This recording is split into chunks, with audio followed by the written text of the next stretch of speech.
Hello students. आज हम करेंगे ट्वेल्थ क्लास इंग्लिश की third poem keeping quiet. Poet है इसके पेब्लो नरूदा। इस पोइम में कवि हमें आत्मचिंतन करने के लिए प्रेरित करता है।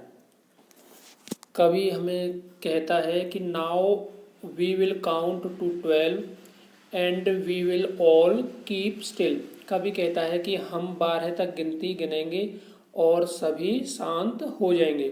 यहाँ पर जो 12 तक गिनती गिनने का मतलब है, या तो कवि का तात्पर्य है 12 घंटे जो दिन में होते हैं घड़ी के अनुसार, उसके हिसाब से, या 12 महीनों के हिसाब से। For once on the face of the earth, let us not speak in any language। कवि कहता है कि हम इस धरती पर सभी एक साथ चुप हो जाएं और किसी भी भाषा में बात ना करें। Let us stop for 1 second।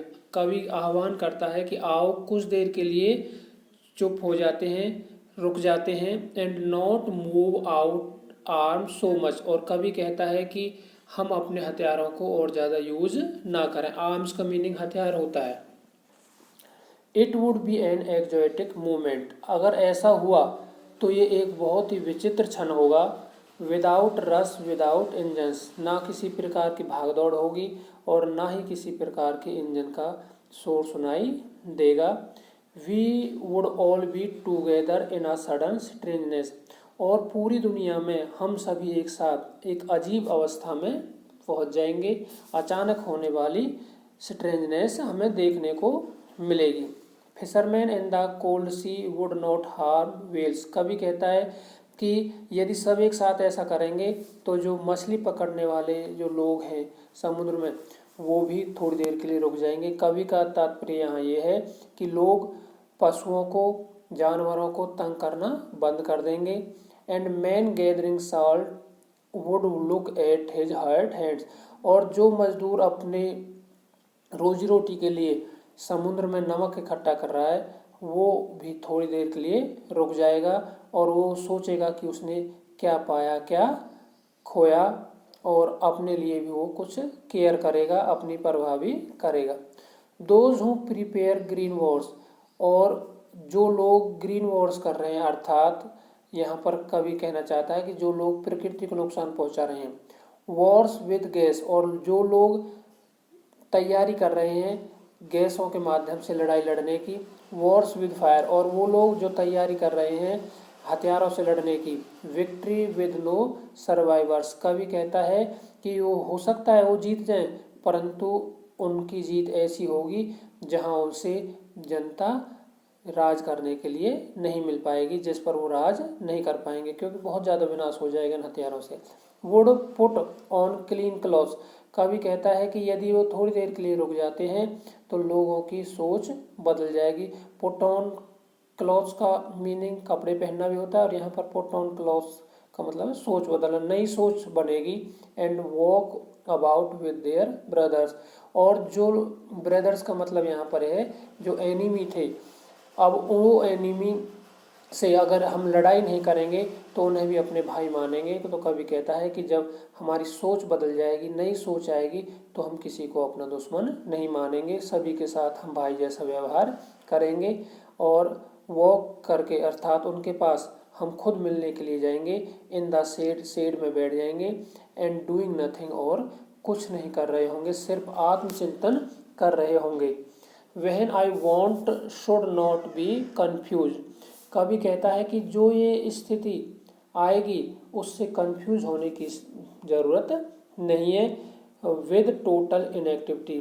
यहाँ पर हर एक को बिल्कुल ही पूरी तरह से निष्क्रिय नहीं होना है। हमें अपने जीवन के क्रियाकलापों को नहीं छोड़ना है। Life is what it is about. Life का मीनिंग सक्रियता है, जीवन में किसी प्रकार की निष्क्रियता नहीं आनी चाहिए। I want no truck with death. कवि चाहता है कि किसी भी प्रकार से इस दुनिया में लड़ाई झगड़े की वजह से कोई डेथ ना हो। If we were not so single minded. यदि हम केवल एक ही बात अपने मन में बैठाए हुए हैं, about keeping our lives moving, कि हम अपने जीवन को वैसे ही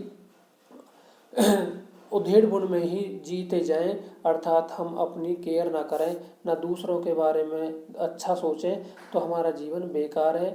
हमें सिर्फ यहाँ तक ही सीमित, अपने तक ही सीमित नहीं रहना है। And for once could do nothing, और फिर हमें एक बार कुछ भी नहीं करना है। परहैप्स अ ह्यूज साइलेंस, और हो सकता है कि इस दुनिया में उस वजह से जब सभी एक साथ चुप हो जाएंगे तो एक बहुत बड़ी खामोशी छा जाएगी। माइट इंटरप्ट दिस सैडनेस, और जो दुनिया में दुनिया में जो उदासी छाई हुई है उसे ये खामोशी समाप्त कर देगी। Of never understanding our self, जो हम अपने आप को अब तक समझ नहीं पा रहे हैं। And the threatening our self with death, और हम आपस में एक दूसरे को मौत की धमकियाँ दे रहे हैं, एक दूसरे को मौत से डरा रहे हैं। Perhaps the earth can teach us as when everything seems dead, और कवि कहता है कि इस चीज़ को हमें धरती अच्छी तरह से समझा देती है। जैसे भिन्न भिन्न प्रकार के मौसम बदलते रहते हैं, तो जब सर्दी आती है तो सर्दियों में बिल्कुल सभी तरह शांति छा जाती है, पेड़ पौधों में शांति छा जाती है, पत्ते झड़ जाते हैं और वातावरण में ज़्यादा चहल पहल नहीं रहती। परंतु जब उसके बाद नया मौसम आता है तो सभी तरह से प्रकृति में नए पत्ते आने लगते हैं, पेड़ों में नया उत्साह प्रकृति में भर जाता है।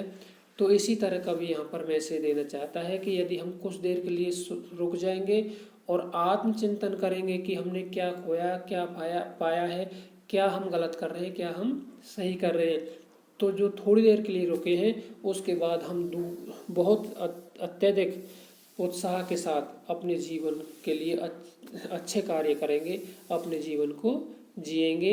Now I will count up to 12, कभी कहता है कि अब मैं 12 तक गिनूंगा। एंड यू कीप क्वाइट, आप चुप रहेंगे। एंड आई विल गो, और मैं आपको इस तरह की बातें समझाकर चला जाऊंगा और कहीं और जाकर इस तरह की बातें मैं अच्छी अच्छी बताऊंगा ताकि इस दुनिया का विनाश रुक सके। Okay, thank you all of you for watching this video.